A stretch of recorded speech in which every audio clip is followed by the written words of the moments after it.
यहूदी धर्म की शुरुआत पैगंबर हजरत इब्राहिम से मानी जाती है, जो ईसा से 2000 वर्ष पूर्व हुए थे। हजरत इब्राहिम के बाद यहूदी इतिहास में सबसे बड़ा नाम पैगंबर मूसा का है। हजरत मूसा ही यहूदी जाति के प्रमुख व्यवस्थाकर हैं। हजरत मूसा के बाद यहूदियों को विश्वास है कि कयामत के समय हमारा अगला पैगंबर आएगा। दुनिया के प्राचीन धर्म में से एक यहूदी धर्म से ही ईसाई और इस्लाम धर्म की उत्पत्ति हुई है। हजरत इब्राहिम को यहूदी, मुसलमान और ईसाई तीनों धर्मों के लोग अपना पितामह मानते हैं। आदम से अब्राहम और अब्राहम से मूसा तक यहूदी, ईसाई और इस्लाम सभी के पैगंबर एक ही है, किंतु मूसा के बाद यहूदियों को अपने अगले पैगंबर के आने का अब भी इंतजार है। तीसरा है, यहूदियों के कुल 12 कबीले थे, जिनमें से एक कबीला कश्मीर में आकर बस गया था। यहूदी धर्म की शुरुआत पैगंबर अब्राहम से मानी जाती है, जो ईसा से 2000 वर्ष पूर्व हुए थे। पैगंबर अब्राहम के पहले बेटे का नाम हजरत इसहाक है और दूसरे बेटे का नाम हजरत इस्माइल। दोनों के पिता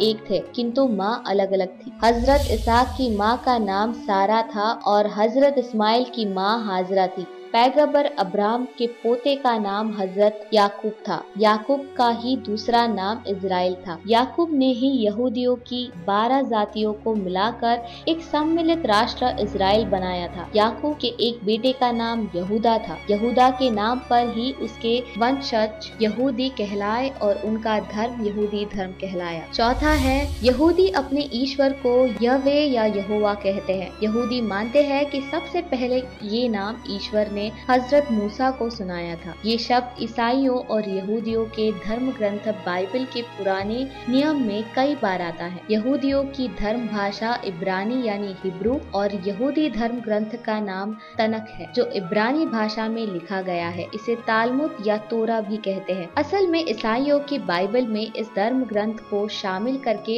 इसे पुराना अहदनामा अर्थात ओल्ड टेस्टामेंट कहते हैं। तनक का रचनाकाल ईसाई पूर्व 444 से लेकर ईसाई पूर्व 100 के बीच का माना जाता है। यहूदी त्योहार में प्रमुख है शुको, नका, पुरिम, रोशन शना, पासोवर, योम किपुर। पांचवा है, हजरत मूसा को ईश्वर द्वारा 10 आदेश मिले थे। मूसा का एक पहाड़ पर परमेश्वर से साक्षात्कार हुआ और परमेश्वर की मदद से उन्होंने फराओ को हराकर यहूदियों को आजाद कराया और मिस्र से पुनः उनकी भूमि इजराइल में यहूदियों को पहुंचाया। इसके बाद मूसा ने इजराइल में इजराइलियों को ईश्वर द्वारा मिले 10 आदेश दिए, जो आज भी यहूदी धर्म के प्रमुख सैद्धांतिक हैं। छठा है, यहूदियों का सबसे प्राचीन स्थल अब एक परिसर और पवित्र दीवार के रूप में विद्यमान है, जो जेरूशलेम में स्थित है। जेरूशलेम या यरूशलेम इजराइल देश का विवादित शहर है। इस पर यहूदी धर्म, ईसाई धर्म और इस्लाम धर्म तीनों ही दावा करते हैं, क्योंकि यही यहूदियों का पवित्र सुलेमानी मंदिर हुआ करता था, जो अब एक दीवार मात्र है। यही शहर ईसा मसीह की कर्म भूमि रही है। यहीं से हजरत मोहम्मद स्वर्ग गए थे, इसीलिए ये विवाद का केंद्र है। यहीं पर मूसा ने यहूदियों को धर्म की शिक्षा दी थी। तो दोस्तों, ये थी यहूदी धर्म की 6 बड़ी बातें।